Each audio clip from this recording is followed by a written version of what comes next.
ദേശീയ പ്രസ്ഥാനത്തിന്റെ ആവിർഭാവത്തിലേക്ക് എന്ന ചാപ്റ്ററിലെ പ്രധാനപ്പെട്ട ചോദ്യങ്ങളാണ് നമ്മൾ കഴിഞ്ഞൊരു വീഡിയോയിൽ നോക്കിയത്. ഇത് ആ ചാപ്റ്ററിന്റെ രണ്ടാമത്തെ ഭാഗമാണ്. ഈ ഭാഗത്ത് ആദ്യം നമുക്ക് പഠിക്കാനുള്ളത് ആദ്യകാല രാഷ്ട്രീയ പ്രസ്ഥാനങ്ങൾ, അതിന്റെ പ്രവർത്തന കേന്ദ്രം, നേതൃത്വം നൽകിയ ദേശീയ നേതാക്കള്. അപ്പൊ നമുക്ക് ഇന്ത്യൻ അസോസിയേഷനെ കുറിച്ച് നോക്കാം. ഇന്ത്യൻ അസോസിയേഷന്റെ പ്രവർത്തന കേന്ദ്രം കൽക്കത്തയായിരുന്നു. കൽക്കത്ത ആസ്ഥാനമാക്കിയാണ് ഇന്ത്യൻ അസോസിയേഷൻ എന്ന രാഷ്ട്രീയ പ്രസ്ഥാനം പ്രവർത്തിച്ചിരുന്നത്.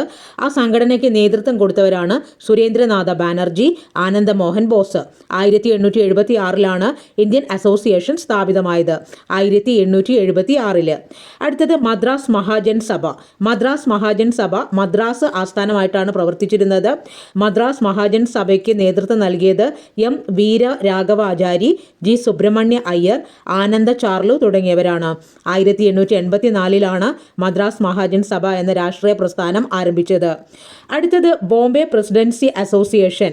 ബോംബെ ആസ്ഥാനമാക്കിയാണ് രാഷ്ട്രീയ പ്രസ്ഥാനമായ ബോംബെ പ്രസിഡൻസി അസോസിയേഷൻ സ്ഥാപിച്ചവര് ഫിറോസ് ഷാ മേത്ത, കെ ടി തലാങ്, ബദറുദ്ദീൻ ത്യാബ്ജി.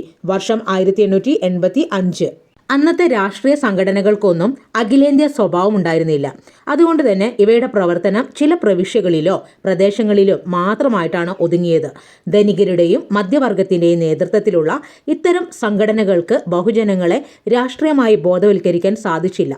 അതുകൊണ്ട് അഖിലേന്ത്യാ തലത്തിൽ ഒരു സംഘടന രൂപീകരിക്കേണ്ട ആവശ്യകത ശക്തിപ്പെട്ടു.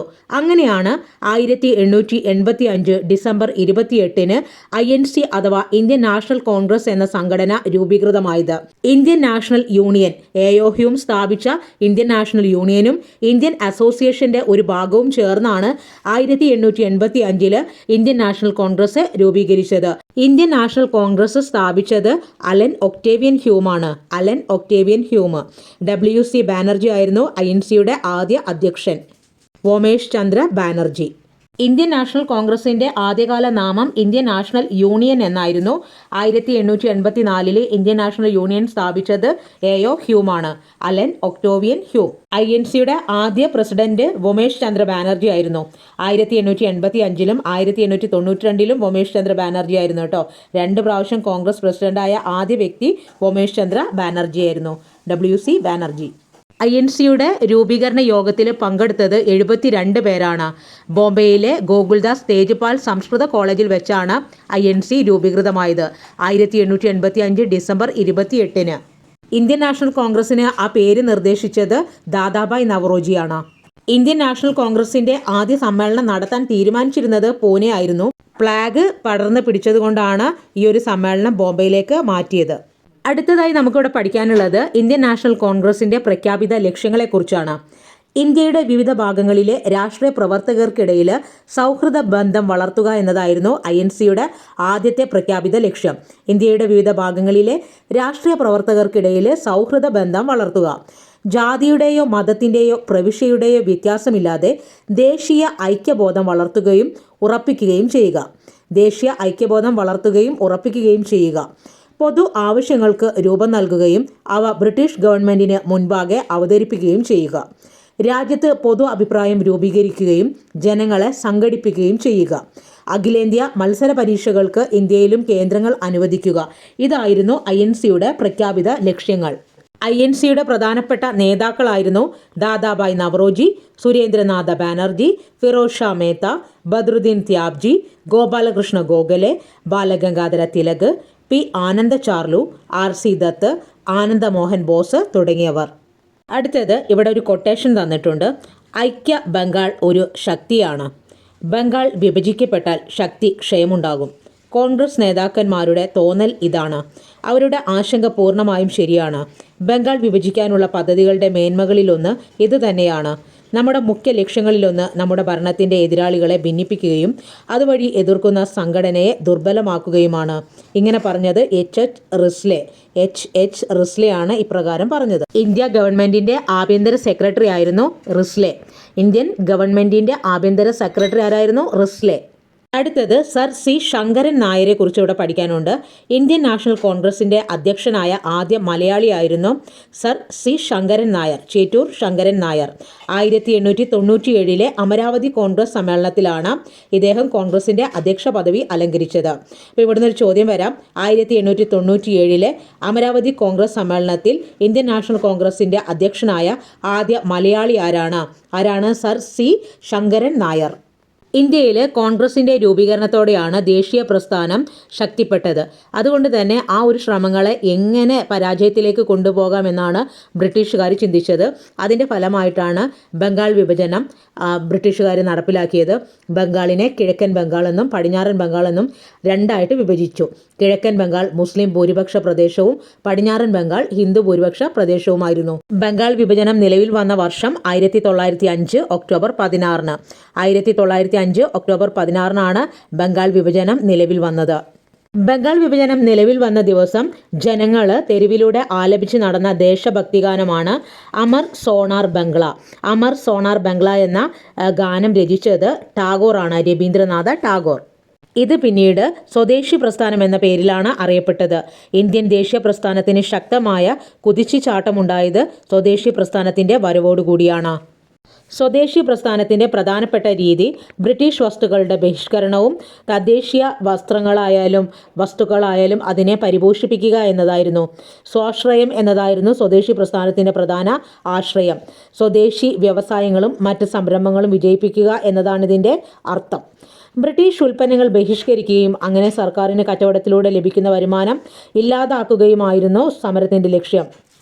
നിരവധി തുണിമില്ലുകൾ, സോപ്പ് നിർമ്മാണശാലകൾ, തീപ്പെട്ടി ഫാക്ടറികൾ, കൈത്തറി സ്ഥാപനങ്ങൾ, ദേശീയ ബാങ്കുകൾ, ഇൻഷുറൻസ് കമ്പനികൾ എന്നിവ ഇതിൻ്റെ ഫലമായിട്ട് ആരംഭിക്കുകയും സ്വദേശി പ്രസ്ഥാനം ശക്തിപ്പെടുത്താൻ ശ്രമം നടത്തുകയും ചെയ്തു. ആചാര്യ PC റോയ് ആരംഭിച്ച ബംഗാൾ കെമിക്കൽ സ്റ്റോർ, രവീന്ദ്രനാഥ ടാഗോർ തുടക്കമിട്ട സ്വദേശി സ്റ്റോർ, വി ചിദംബരം പിള്ളയുടെ നേതൃത്വത്തിൽ ആരംഭിച്ച സ്വദേശി steam navigation company, Jamsetjee Tata സ്ഥാപിച്ച സ്റ്റീൽ ഫാക്ടറി എന്നിവയും സ്വദേശി സമരത്തിൻ്റെ ഭാഗമായി രൂപം കൊണ്ടവയാണ്. ഓർമ്മിച്ചു വെക്കുക, ബംഗാൾ കെമിക്കൽ സ്റ്റോർ ആരംഭിച്ചത് ആചാര്യ PC റോയ്, രവീന്ദ്രനാഥ ടാഗോർ തുടക്കമിട്ടത് സ്വദേശി സ്റ്റോറിന്, വി ചിദംബരം പിള്ള തുടക്കം വെച്ചത് സ്വദേശി സ്റ്റീം നാവിഗേഷൻ കമ്പനിക്ക്, ജംഷഡ്ജി ടാറ്റ സ്ഥാപിച്ചത് സ്റ്റീൽ ഫാക്ടറി കേട്ടോ ജംഷഡ്പൂരിൽ. അപ്പോൾ അതൊക്കെ ഓർമ്മിച്ചു വെക്കുക. കരുത്തിൻ്റെ നാളുകളിൽ സ്വദേശി പ്രസ്ഥാനം നമ്മുടെ സാമൂഹിക ഗാർഹിക ജീവിതത്തിൻ്റെ മുഴുവൻ പ്രതലത്തിനും നിറം ചാർത്തി. ഇന്ത്യയിൽ നിർമ്മിച്ചെടുക്കാവുന്നത് പോലെയുള്ള വിദേശ വസ്തുക്കൾ ഉൾപ്പെട്ട വിവാഹ സമ്മാനങ്ങൾ മടക്കി നൽകപ്പെട്ടു. ദേവന്മാർക്ക് നിവേദ്യമായി വസ്തുക്കൾ സമർപ്പിക്കപ്പെട്ട ചടങ്ങുകളിൽ കാർമ്മികത്വം വഹിക്കുവാൻ പുരോഹിതർ പലപ്പോഴും എതിർപ്പ് പ്രകടിപ്പിച്ചു. വിദേശ ഉപ്പോ പഞ്ചസാരയോ ഉപയോഗിച്ച ആഘോഷവേളകളിൽ പങ്കെടുക്കാൻ അതിഥികൾ വിസമ്മതിച്ചു. അപ്പോൾ ഈ കാര്യങ്ങളൊക്കെ എന്താണ്, സ്വദേശി പ്രസ്ഥാനവുമായി ബന്ധപ്പെട്ട് നടന്നതാണ്. അടുത്തത് സ്വദേശി സമിതികളെ കുറിച്ചാണ് പഠിക്കാനുള്ളത്. സ്വദേശി പ്രസ്ഥാനത്തിൻ്റെ സന്ദേശം പ്രചരിപ്പിക്കാനും ജനങ്ങളെ സംഘടിപ്പിക്കാനുമായി പ്രവർത്തിച്ചിരുന്ന സന്നദ്ധ സംഘടനകളാണ് സ്വദേശി സമിതികൾ. അശ്വിനി കുമാർ ദത്ത് രൂപീകരിച്ച സ്വദേശി ബാന്ധവ് സമിതിയാണ് ഇതിൽ ഏറ്റവും പ്രധാനപ്പെട്ടത്. സ്വദേശി ബാന്ധവ് സമിതി രൂപീകരിച്ചത് ആരാണ്? അശ്വിനി കുമാർ ദത്ത്. അശ്വിനി കുമാർ ദത്താണ് സ്വദേശി ബാന്ധവ് സമിതി രൂപീകരിച്ചത്. ഈ സംഘടനയുടെ പ്രധാന ലക്ഷ്യം സന്നദ്ധ ഭടന്മാർക്ക് കായിക പരിശീലനം നൽകുക, പകർച്ചവ്യാധിയും മറ്റും മൂലം ദുരിതമുണ്ടാകുന്നവരെ സഹായിക്കുക, സ്വദേശി വിദ്യാലയങ്ങൾ സ്ഥാപിക്കുക എന്നിവയായിരുന്നു. അടുത്തത് ഇന്ത്യൻ നാഷണൽ കോൺഗ്രസിൻ്റെ 2 തരത്തിലുള്ള പ്രവർത്തന രീതികളായിരുന്നു. ഒന്ന് മിതവാദം, 2 തീവ്രവാദം. മിതവാദത്തെ പിന്തുണച്ചവർ മിതവാദികളെന്നും തീവ്രവാദത്തെ പിന്തുണച്ചവർ തീവ്ര ദേശീയവാദികളെന്നുമാണ് അറിയപ്പെട്ടത്. അതിൽ മിതവാദത്തിന് നേതൃത്വം നൽകിയവരാണ് ഫിറോസ് ഷാ മേത്ത, ഗോപാലകൃഷ്ണ ഗോഖലെ, ദാദാഭായ് നവറോജി തുടങ്ങിയവർ. എന്നാൽ തീവ്ര ദേശീയ പ്രസ്ഥാനത്തിൻ്റെ വക്താക്കളായിരുന്നു ലാൽ പാൽ ബാൽ കൂട്ടുകെട്ട്, ലാല ലജ്പത് റായ്, ബിപിൻ ചന്ദ്രപാൽ, ബാലഗംഗാധര തിലക് തുടങ്ങിയവരാണ് തീവ്ര ദേശീയ പ്രസ്ഥാനത്തിൻ്റെ വക്താക്കൾ. ആശയ വ്യത്യാസം കാരണം മിതവാദികൾ തീവ്രവാദികൾ രണ്ടായിട്ട് പിളരുകയും കോൺഗ്രസ് രണ്ടായിട്ട് പിളരാനും കാരണമായത് 1907 നടന്ന സൂററ്റ് സമ്മേളനത്തിൽ വെച്ചാണ്. അപ്പോൾ ഇതിനെ സൂററ്റ് സ്പ്ലിറ്റ് എന്നാണ് അറിയപ്പെടുന്നത്. കോൺഗ്രസിൻ്റെ ചരിത്രത്തിലെ ആദ്യ പിളർപ്പായിരുന്നു സൂററ്റ് സ്പ്ലിറ്റ് കേട്ടോ. 1916 ലക്നൗ, അതായത് അന്ന് MC മജൂംദാർ ആയിരുന്നു INCയുടെ പ്രസിഡന്റ്. ആ സമ്മേളനത്തിൽ വെച്ചാണ് തീവ്ര ദേശീയവാദികൾ വീണ്ടും യോജിച്ചത്. തീവ്ര ദേശീയവാദികളും മിതവാദികളും യോജിച്ചത് 1916 ലക്നൗ സമ്മേളനത്തിൽ വെച്ചാണ്. കോൺഗ്രസും മുസ്ലിം ലീഗും സഹകരിച്ച് പ്രവർത്തിക്കാൻ തീരുമാനിച്ചു. ഇരുകൂട്ടരും സംയുക്ത സമ്മേളനം നടത്തുകയും ലക്നൗ കരാർ ഒപ്പുവെക്കുകയും ചെയ്തു. ഗാന്ധിജിയും നെഹ്റുവും കണ്ടുമുട്ടിയതും ആ ഒരു സമയത്താണ്. അടുത്തത് നമുക്കിവിടെ പഠിക്കാനുള്ളത് സർവേന്ത്യ മുസ്ലിം ലീഗിന്റെ രൂപീകരണം. ആഘാ ഖാന്റെ നേതൃത്വത്തിലാണ് മുസ്ലിം പ്രതിനിധി സംഘം സിംലയിൽ വെച്ച് മിന്റോ പ്രഭുവിനെ കാണുകയും ചില ആവശ്യങ്ങൾ മുന്നോട്ട് വയ്ക്കുകയും ചെയ്തത്. സർക്കാരിന്റെ എല്ലാ തലങ്ങളിലും തങ്ങളുടെ സമുദായത്തിന് പ്രത്യേക പ്രാതിനിധ്യം നൽകണമെന്നും മുസ്ലിങ്ങൾക്ക് പ്രത്യേക നിയോജക മണ്ഡലങ്ങൾ വേണമെന്നും അവർ ആവശ്യപ്പെട്ടു. ഈ ആവശ്യങ്ങളോടുള്ള വൈസ്രോയിയുടെ പ്രതികരണം തികച്ചും അനുകൂലമായിരുന്നു. ഇത് മുസ്ലിങ്ങൾക്കായി ഒരു പ്രത്യേക രാഷ്ട്രീയ സംഘടന ആരംഭിക്കാൻ പ്രചോദനമാവുകയും അങ്ങനെ 1906 സർവേന്ത്യ മുസ്ലിം ലീഗ് സ്ഥാപിതമാവുകയും ചെയ്തത്. അതിന് നേതൃത്വം നൽകിയത് ആഘാ ഖാൻ. 1909 മിന്റോ മോർലി ഭരണപരിഷ്കാരങ്ങൾ നടപ്പിലാക്കിയത്. ഈ പരിഷ്കാരത്തിലെ ഏറ്റവും പ്രധാനപ്പെട്ട വ്യവസ്ഥകൾ മുസ്ലിങ്ങൾക്ക് പ്രത്യേക നിയോജക മണ്ഡലം ഏർപ്പെടുത്തുക, നിയമനിർമ്മാണ സഭകളുടെ പ്രവർത്തനങ്ങളും അധികാരങ്ങളും വിപുലപ്പെടുത്തുക തുടങ്ങിയവയായിരുന്നു. 1909 ബാലഗംഗാധര തിലക് ഉൾപ്പെടെയുള്ളവരെ ജയിലിൽ അടച്ചത്. പിന്നീട് മിതവാദികളായിട്ടുള്ള കോൺഗ്രസ് പ്രവർത്തകരെ തണുപ്പിക്കാൻ വേണ്ടിയിട്ടാണ് മിന്റോ മോർലി ഭരണപരിഷ്കാരങ്ങൾ നടപ്പിലാക്കിയത്. വർഷം 1909. അന്നത്തെ ബ്രിട്ടീഷ് ഇന്ത്യയുടെ സെക്രട്ടറി ആയിരുന്ന മോർലി പ്രഭുവും അന്നത്തെ ഇന്ത്യയുടെ വൈസ്രോയി ആയിരുന്ന മിന്റോ പ്രഭുവും കൂടെ ചേർന്നാണ് ഈ ഒരു ഭരണപരിഷ്കാരങ്ങൾ നടപ്പിലാക്കിയത്. അതുകൊണ്ടാണ് ഇത് മിന്റോ മോർലി ഭരണപരിഷ്കാരങ്ങൾ എന്ന പേരിൽ അറിയപ്പെടുന്നത്. ഒന്നാം ലോക യുദ്ധകാലത്ത് ഇന്ത്യയിൽ രാഷ്ട്രീയ പ്രവർത്തനങ്ങൾ കൂടുതൽ സജീവമാകാൻ നേതൃത്വം നൽകിയ സംഘടന ഹോം റൂൾ സംഘടനയാണ്. ഹോം റൂൾ ലീഗ് സ്ഥാപിതമായ വർഷം 1916. ആനി ബസന്റ്, ബാലഗംഗാധര തിലകു ആയിരുന്നു ഇതിന്റെ പ്രവർത്തനങ്ങൾക്ക് നേതൃത്വം നൽകിയിരുന്നത്. ഹോം റൂൾ എന്ന വാക്കിന്റെ മീനിങ് സ്വയം ഭരണമെന്നാണ്. സ്വയം ഭരണം.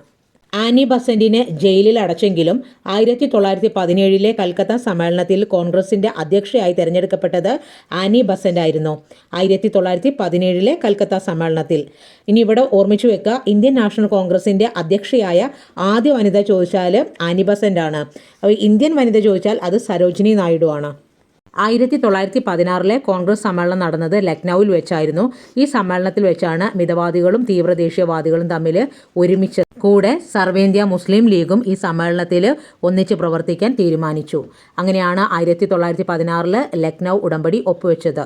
സ്വാതന്ത്ര്യവുമായി ബന്ധപ്പെട്ട് കുറച്ച് വിപ്ലവ സംഘടനകൾ അക്കാലത്ത് നിലനിന്നിരുന്നു. അതിലൊന്ന് Anushilan Samiti, 2 Bharat Mata association, Jugantar party, Ghadar party. 1902 Anushilan Samiti സംഘടന ആരംഭിച്ചത്.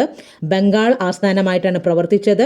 നേതൃത്വം നൽകിയത് സച്ചീന്ദ്രനാഥ് സന്യാല്, അരബിന്ദോ ഘോഷ്. അനുശീലൻ സമിതിക്ക് നേതൃത്വം നൽകിയവരാണ് സച്ചീന്ദ്രനാഥ് സന്യാല്, അരബിന്ദോ ഘോഷ്. വർഷം 1902. ഇനി 1911 ഭാരത് മാതാ അസോസിയേഷൻ മദ്രാസ് ആസ്ഥാനമായിട്ട് പ്രവർത്തിച്ചു തുടങ്ങിയത്.